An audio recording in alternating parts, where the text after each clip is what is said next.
ஒவ்வொரு மாதமும் 3 மில்லியனுக்கும் அதிகமான பார்வையாளர்களை சென்று சேரும் எங்களது 3 சேனலிலும் உங்கள் நிறுவனத்தை விளம்பரப்படுத்த வேண்டுமா? கீழே உள்ள எண்ணை தொடர்பு கொள்ளுங்கள்.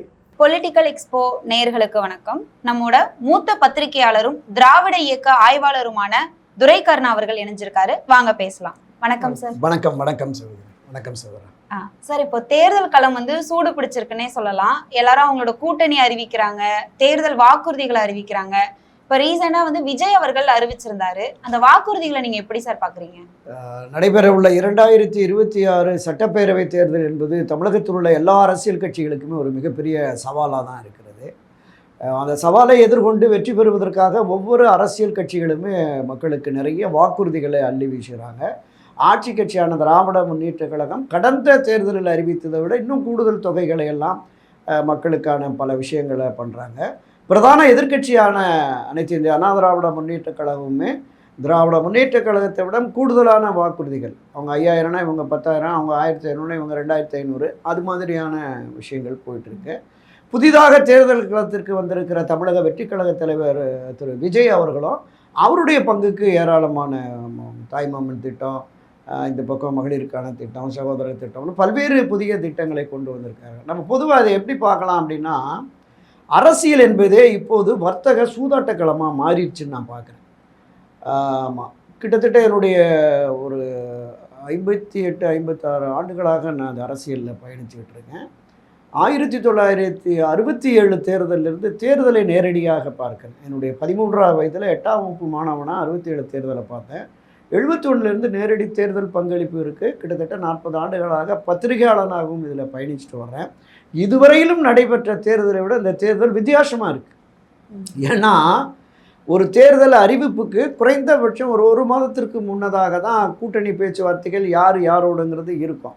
அப்புறம் கூட்டணி பேச்சுவார்த்தைகள் முடிஞ்சு தேர்தல் ஆணையத்தினுடைய அறிவிப்பு வந்த உடனே அவங்க வேட்பாளர்களை களமிறக்கிறது, பிரச்சாரத்தை முன்னெடுப்பாங்க. ஆனால் நீங்கள் இப்போ 2024 நாடாளுமன்ற தேர்தல் முடிந்த ஒரு வார காலத்திலேயே திமுக தலைவரும் முதலமைச்சருமான திரு மு.க. ஸ்டாலின் ஒரு கூட்டத்தில் பேசுகிற போது 2026 நோக்கி நம்ம பயணிப்போம், இந்த வெற்றி 100% வெற்றியை பெற்றுவிட்டோம், 2026 100% வெற்றியை பெற வேண்டும், இப்போது இருந்தே களம் இறங்குங்கள், 200+ அப்படின்னு நிர்ணயிச்சிட்டார்.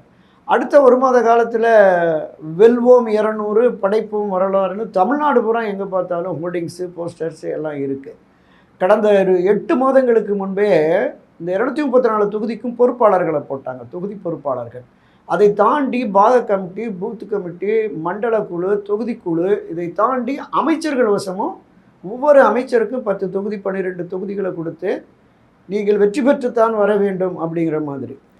இப்போ இந்த 200ங்கிறத தாண்டி மரியாதைக்குரிய அமைச்சர் சேகர் பாபு சொன்னார், நம்ம 200+ங்கிறத தாவேக்காக்காரன் இது இருமாப்பில் சொல்கிறாங்கன்னு சொல்கிறான், கூடுதல் இருமாப்பா சொல்கிறேன், 200 தொகுதியில் 234 தொகுதிகளையும் கைப்பற்றுவோம்னாரு. ஜெயிப்போம்னு சொல்லலை, கைப்பற்றுவோம்னாரு. அப்போ அதற்கான வேலை திட்டத்தை திமுக தொடங்கிருச்சுன்னு நம்ம பார்க்கலாம். இப்போ திமுக மேலே நிறைய அதிருப்தி இருக்குது.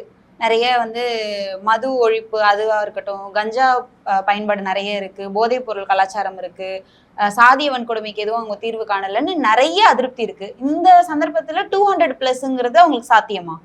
இல்லை, சாத்தியப்படுத்த வேண்டும் என்று களம் இறங்கியிருக்கிறாங்க.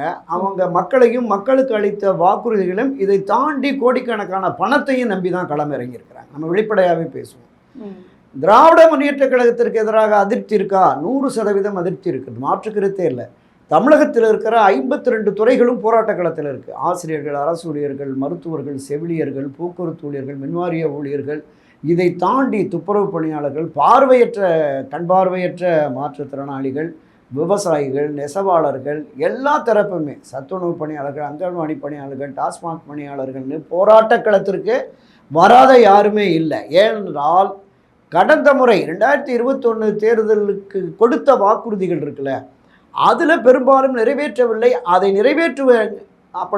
நிறைவேற்ற வேண்டும் என்று வலியுறுத்தி தான் இவங்கெல்லாம் போராட்ட களத்துக்கு வராங்க. விவசாயிகள் போராட்டம் உச்சபட்ச போராட்டமாக போய் அவங்க மேலே குண்டாஸ் சட்டத்தின்படி நடவடிக்கை கூட இந்த அரசு எடுத்ததுன்னு பார்த்தோம். துப்புரவு தொழிலாளர் பிரச்சனையை கண்டுகொள்ளவே இல்லை. ஒவ்வொரு நாளுமே கைதுகள், போக்குவரத்துன்னு இருந்தது. இந்த அதிருப்தி என்பது இருக்கிறது, மாற்றுக்கருத்தே இல்லை.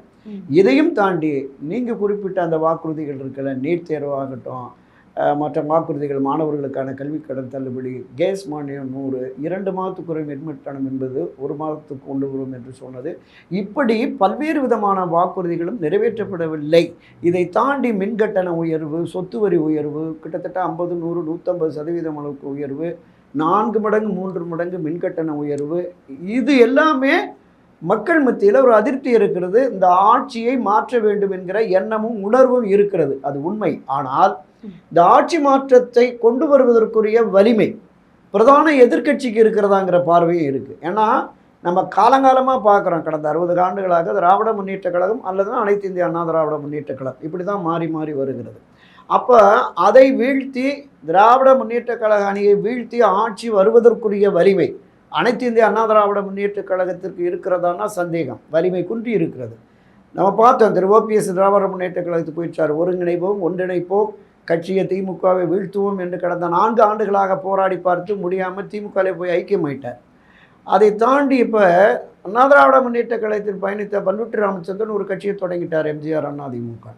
பிரச்சார பீரங்கிய அதிமுகவில் வள வந்த பெங்களூர் புகழேந்தி அவர் ஒரு கட்சி புரட்சி அதிமுகன்னு தொடங்கிட்டாங்க. இப்போ திருமதி வி.கே. சசிகலா கொடியை அறிவிச்சிட்டாங்க. அண்ணா, புரட்சி தலைவர் எம்ஜிஆர், செல்வி ஜெயலலிதா படத்து போட்ட கொடி, இன்னும் 2 நாட்களில் அவர் கட்சி பெயரையும் அறிவிக்கிறாங்க அப்படின்னு மாதிரி சொல்லிட்டோம். அப்போ இந்த பகுதியில் குறைந்தபட்சம் இவர்கள் எல்லோருமே ஒரு 7-8% வாக்குகளை, காலமெல்லாம் ரெட்டலைக்கு கிடைத்த வாக்குகளை இவங்க பிரிப்பாங்கல்ல, அப்போ எப்படி வெற்றி சாத்தியம் என்பது அதிமுக எடப்பாடி பழனிசாமி உணர வேண்டும். வலிமை மிக்க, ஒன்றுபட்ட, சக்தி மிக்க அண்ணா திராவிட முன்னேற்ற கழகம் இருந்திருந்தால், புரட்சித் தலைவர் எம்ஜிஆர், செல்வி ஜெயலலிதா காலத்தில் போல தமிழகத்தின் ஆகப்பெரிய கட்சியாக இருந்த அந்த அனைத்து இந்திய அதிமுக இருந்திருந்தால் ஏராளமான கட்சிகள் இப்போ கூட்டணிக்கு வந்திருப்பாங்க. வரலை.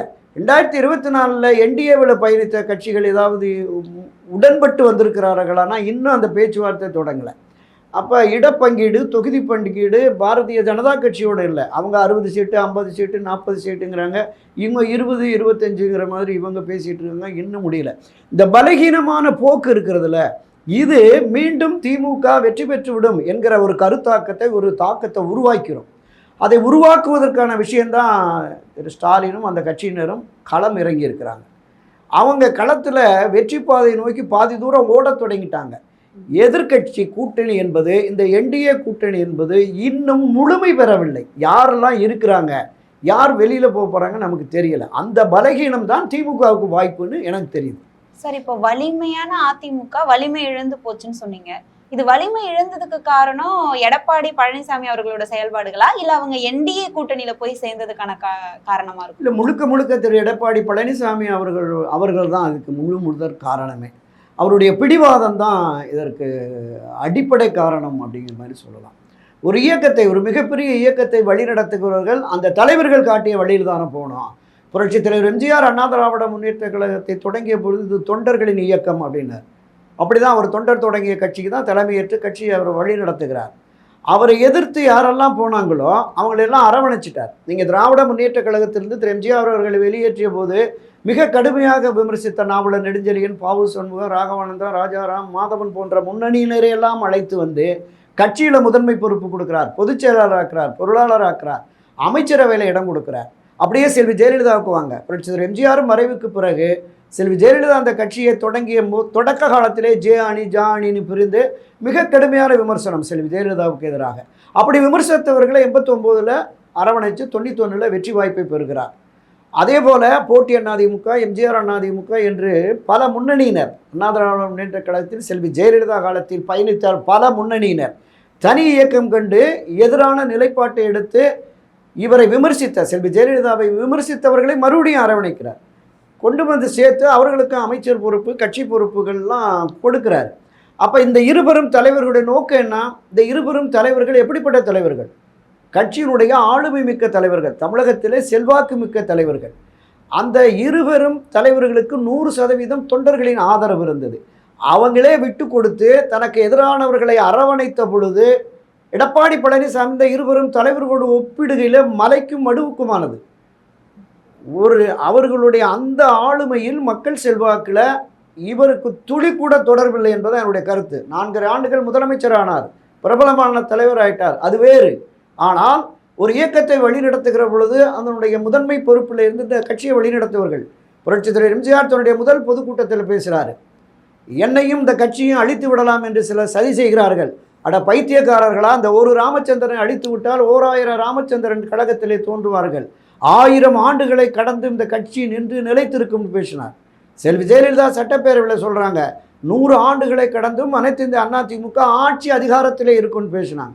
53 வருஷத்தில் எடப்பாடி கொண்டு போய் படுகொலியில் தள்ளிட்டார்ல, அதுதான் அவருடைய தவறு என்பது. ஒரு தலைமை பண்பற்றவராக இருந்து கட்சியை அரவணைக்கலை.